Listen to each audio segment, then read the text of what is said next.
Thank you, everyone. We're going to go ahead and get started right now.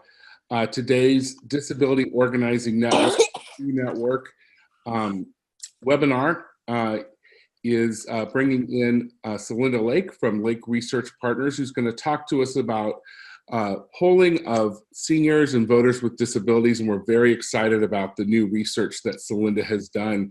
I want to get us started on time quickly, so I'll just hand it over to Celinda, but before that, I'll say that on this slide, we do have an image of the Lake Research Partners logo, the Democrats logo, and an image that's two wheelchairs surrounded by a circle of human figures. All right, Celinda, take it away. Well, thank you, and I'm just absolutely delighted to be with you. What we're going to share with you is just kind of current mood and what's going on in terms of the disability community vote and seniors. And this is a huge, huge constituency that is very, very important in this election and being largely, sorry, I have a terrible cold, largely ignored and not talked about. So I am very excited to be joining you and to be part of this conversation. And on this slide, we have an image of people's hands in the air with the sky in the background, and some of the people are holding the US flag. So what we're going to talk about first is the current mood and political context. And if we look at the next slide. We have a graph on this slide. And what this slide shows is it's a blue line and a red line. And the blue line shows that the Democrats continue to have the advantage in terms of the generic ballot. Who would you vote, Democrat or Republican for Congress? But it's not a wave. There's really a swell more than a wave. And what we are seeing lately is very high enthusiasm among Democrats, but also resurging enthusiasm among Republicans, particularly around the Kavanaugh hearings. Believe it or not, the Kavanaugh hearings are actually energizing Republicans. If we look at the next slide. We have another graph with lines going, measuring different numbers that Celinda's going to talk about. So what we see here is that there is a very big gender gap, and that's the difference in men and women's voting. And women are voting much, much more Democratic than men right now. In fact, the gender gap is some of the highest that we've seen. It's twice the average that we see in off-year elections. And so you're seeing older women being some of the most Democratic voters right now. We also see that seniors, particularly white seniors, are a very contested electorate, and they will determine, because of their high turnout, who's going to actually win elections. So the vote among seniors and the vote among older women in particular, very, very important in terms of determining who will win these elections. If we look at the next slide.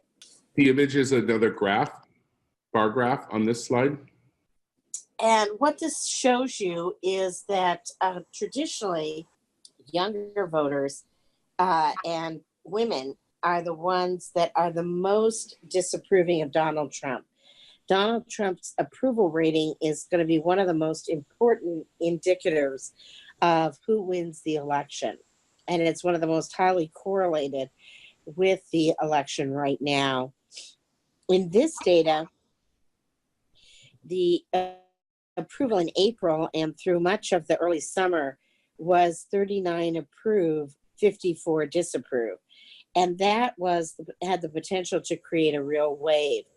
The most recent numbers that have just come out are the Wall Street Journal numbers, which show that Trump's approval is now up to 44%. The interesting number is 42. If his number is below 42%, you can expect a wave that will really benefit Democrats. If his number is substantially above 42%, then that wave is going to be muted. And at 42%, it's very much up in the air. what the magnitude of Democratic victories will be. Although I do think most likely Democrats will take back the House. If we look at the next slide. This has a bar graph on it, and there's 3 of them. So we were just talking about the fact that Trump's job performance is the most important predictor. And here is his job performance among the extended disability community, people with disabilities, and then the rest of outside the extended disability community. And you'll see that people with disabilities, the most negative in their job performance.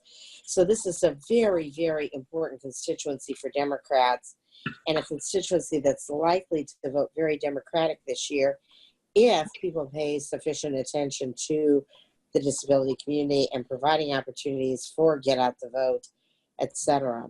If we look at the next slide.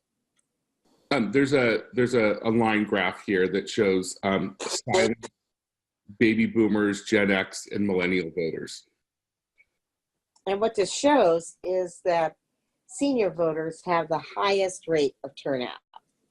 And that's true across all elections. So very, very important constituency, and of course a constituency that has a very large proportion of folks with disabilities. If we look at the next chart. Four graphs, one of registered voters, one of 18 to 39-year-olds, one of 40 to 64-year-olds, and one of age 65 plus.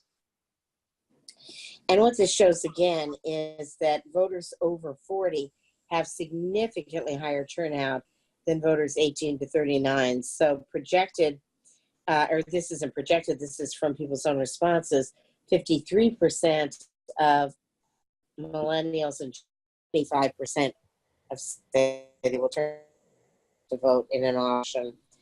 There are 40 million, under normal circumstances, there would be 40 million voters who voted in 2016 who would not be planning on voting in 2018. And 25 million of them would be progressive voters. It's the whole ball game for Democrats and progressives. I think we can skip the next chart just to pick up a little bit of time and turn to the disability community as part of the electorate. This slide has an image of a person in a wheelchair at a voting booth, and it says the disability community as an electorate. And it's a drawing, it's not a picture. And the next slide shows you some of the data. This has a pie chart that shows 63% extended disability community, 51% with a disability connection, and 54% in the disability community. So what you have here is half of the electorate in the disability community, and even more in the extended disability community. It is astounding the impact that the disability community can have on elections. And there is brand new data that came out from Texas that shows the disability community has very, very high turnout rates, contrary to conventional wisdom. So this is a key constituency. And what you're doing is so important because people don't pay nearly enough attention to the disability community and the fact that they could determine the winner in literally every election we have this year. If we look at the next chart. We have 3 charts. One is measuring outside extended disability community. One is measuring people with disabilities, and the other one is measuring extended disability community. What we see in this chart is that people with disabilities actually have higher interests in the election, the 2018 elections, than other voters. 49% say they are very motivated and very interested in the election. The extended disability community, 45% says they are very interested. And outside the disability community, only 40% say they are very interested. So this is a key vote, both in terms of interest and in terms of voting Democratic.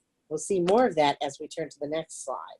We have three bar graphs again here measuring Republicans against Democrats. The first subset is outside extended disability community. The second is people with disabilities. And the third is extended disability community.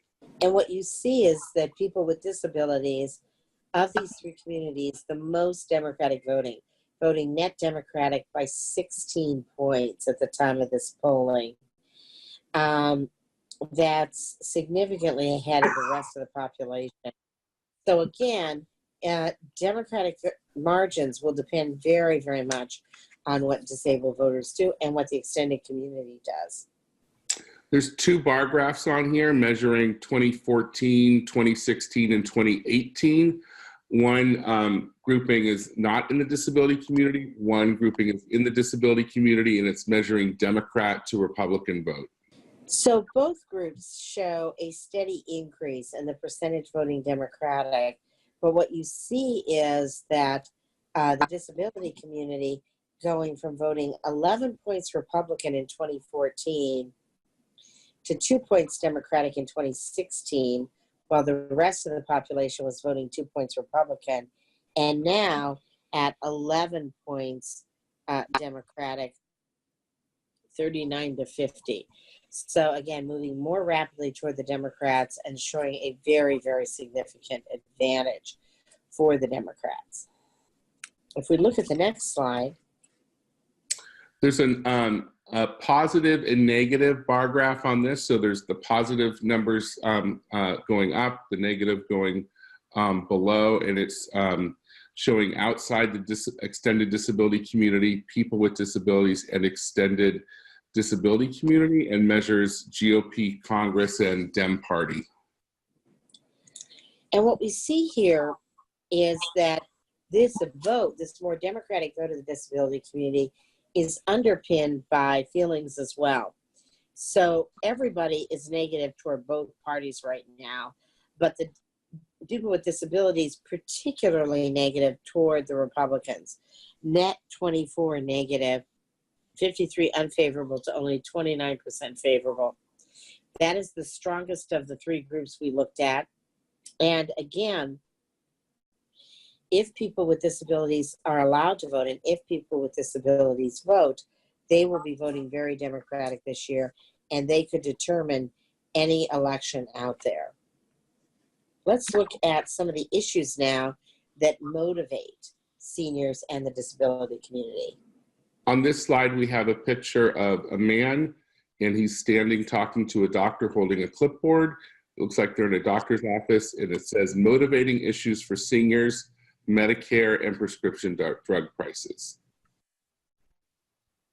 And on this slide, we have a sideways bar graph measuring different issues and different groups that Celinda will talk about.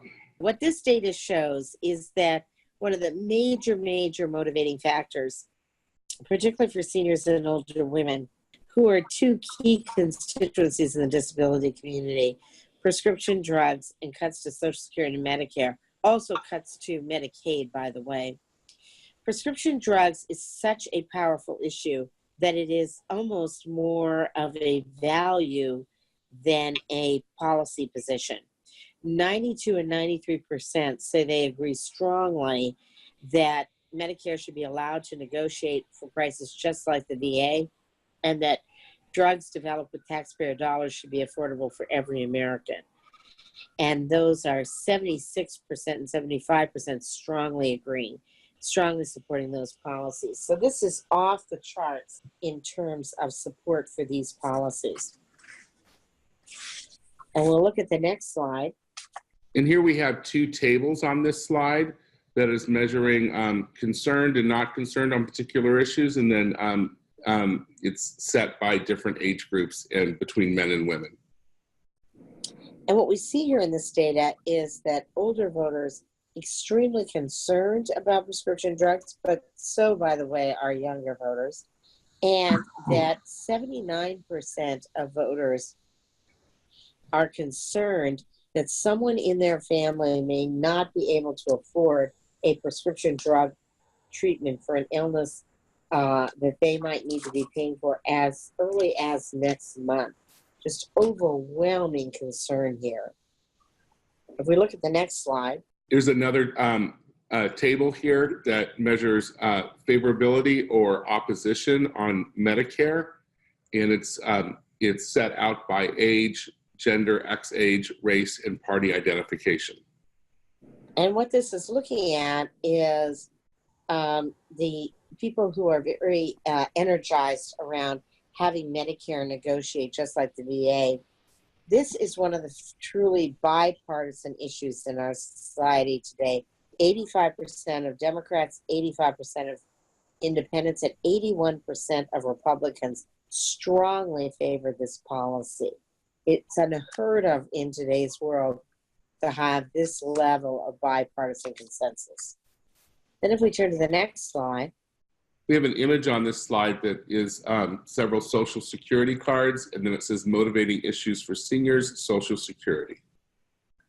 And then we move to the next slide, which again has a gross and net sideways bar graph measuring different issues.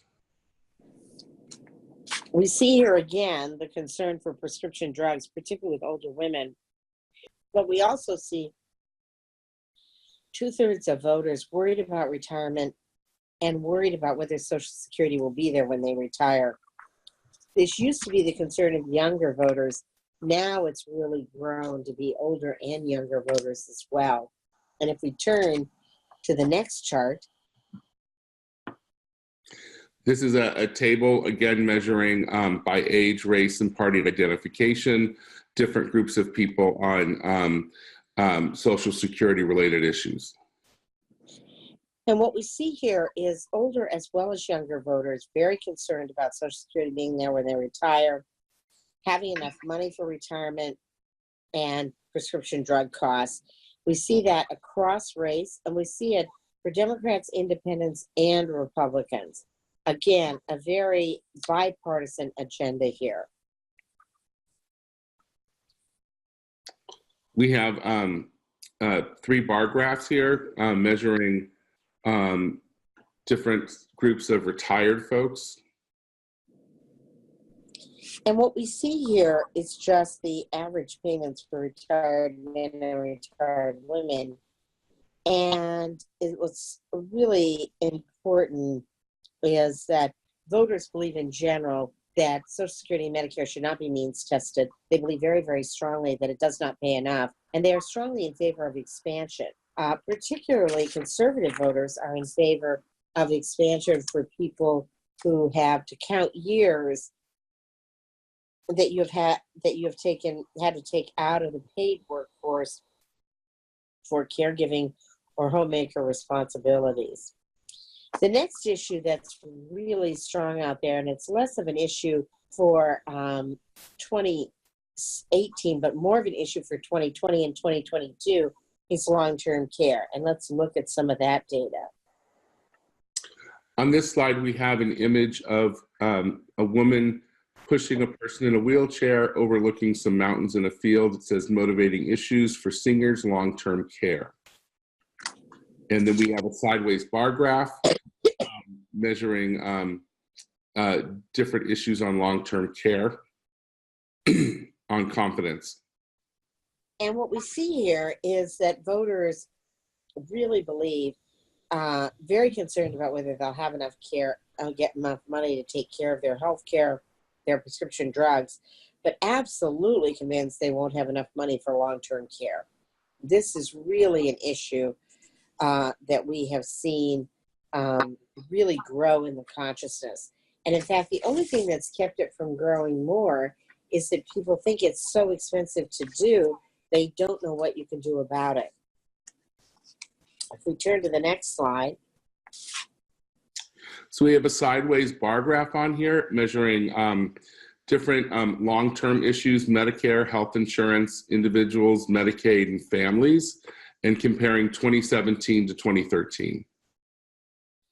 So in almost all of the cases, the government funding for long-term care has increased in people's desire for it. But the number one source that people would like to see pay for it is Medicare. They really, really want to see Medicare include long-term care as an option. On this slide, we have an image. It's a picture, looks like from a march with people holding a banner that says the hardest hit. Next to them are 3 people in wheelchairs, and there are people behind them marching, holding banners and signs. The text says, issues for voters with disabilities. And so, as we look at the next slide, we see that if you look at the disability community, it's a very diffuse issue agenda. But at the top are economy, healthcare, national security, and education. Also, very high concern for dysfunction of the government, and for people who are themselves disabled, very high concern for climate change, interestingly. Many of our issue constituencies have no idea how supportive the disability community is in terms of these issues. And not only do we not organize people enough in terms of voting, frankly, we don't organize people enough in terms of issue advocacy as well, which is why everything that you all are doing is so important. And this slide has a table with the issues going along one side, and then the measurement along the top of non-people with disabilities, people with disabilities, self, family, and friend. And if we move to the next slide.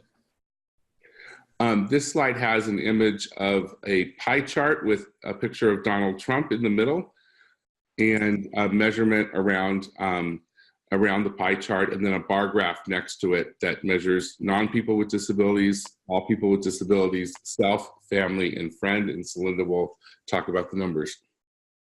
So most people say that they've heard nothing positive in terms of Donald Trump's policies or plans for people with disabilities. Only 19% of the public says they've heard anything positive. Among people with disabilities themselves, that goes down to 15%. And in fact, at the state and federal level, when we have tested budget cuts, cutting programs with disabilities has been the least popular cut. And that includes work that we did in suburban Colorado with suburban women, work that we did in Michigan, work that we did in Maryland. It's really astounding how far ahead the public is, ahead of the politicians in terms of these issues. If we turn to the next slide. We have 3 bar graphs measuring whether we're on the right track or the wrong track for outside extended disability community, people with disabilities, and extended disability community. And here we see that, and you could imagine it from the job performance numbers, that people with disability, everybody thinks the country is going in the wrong direction. But people with disabilities, particularly negative about the direction of the country, 58% net negative, and more negative in the rest of the country. Again, people with disabilities voting very Democratic, voting very much for change. And if we look at the last slide. And then we also have 3 positive and negative graphs here going above above 0 and below 0, and measuring the net mean for outside extended disability community, people with disabilities, and extended disability community. And what we see here is the Republican tax cut had started out fairly positive. It has deteriorated pretty massively with the public, but interestingly, people with disabilities are the most negative toward the Republican tax cut. 55% negative, only 28% positive. And again, what we're seeing is what a powerful and important constituency people with disabilities and the extended disability community is, how democratic they are, how progressive they are, and how under-mobilized they are. Not only can they make the difference in every race that we're talking about, but they can also make the difference when we're talking about issues of being the leaders and the #1 constituency for many, many of these issues that we all care about. So let me turn it back to Ted. Thank you, Ted, for the interpretation. And I want to say thank you most of all to all of you for what you do. Thank you, Celinda. Do we have time for a few questions here? Yes, we do on our end. Okay, great. But the first question is from Ruthie Goldcorn, and she asked, when were the polls taken? That's a really good question, Ruthie. And this data is a variety of data that was taken all through this year, starting in April. So it's all different timelines. April, the fall, through the early fall, through September. Great. And the next question is the decrease in Democratic people with disabilities because of voter registration efforts or re-registering, which could be because of other factors? Oh, it's a great question. And I don't think we know the for sure. And I don't know, Ted, if you guys have looked at this. There is some of all of that. But actually, despite big disadvantages and disenfranchisement, people with disabilities have maintained their registration and their participation rates more than a lot of other groups have. And what I was remarking on was the fact that I don't think we're doing nearly enough to facilitate, maintain that registration, and to mobilize the vote to help with turnout, given the power, the size, and the power of this constituency. But I don't think we have all of that sorted out. By the way, one of the things that makes people the angriest is when people with disabilities are taken off the rolls. That really makes voters very angry. These are good questions. We have another question from Cheryl Kasai from the State Independent Living Council in California. And Cheryl asked, do you know where to find a listing of disability champions in Congress? Oh, I'm going to turn that to Ted because I don't, but that's a great question. It is a good question. If you go online, there is a disability caucus, and there are probably about, I think, 40 members of the House that are on the Disability Caucus, and I think in the Senate it's about 20 senators, and that's a good indication. That caucus is not as active. However, you will find those particular members in that listing active on disability issues. So we see that it's the same folks that we see active on healthcare and things like that. But that's a really good question. And I would also say that right now we're seeing a lot of leadership in the Senate from Bob Casey, who's a senator from Pennsylvania on disability issues, along with Tammy Duckworth, of course, Kristen Gillibrand. And then in the House, there's a number of folks if you go through the listing of the Disability Caucus. Well, it looks like that's it with all of our questions today. Thank you very much, Celinda. The Disability thank you so much. The DO Network really appreciates you joining us. And thank you all folks for joining us for this webinar today. Thank you so much. And you can find us on the web at www.disabilityorganizing.net. Have a great day, everyone. Hey, Ted, thank you so much. And thanks to all of you. Thank you.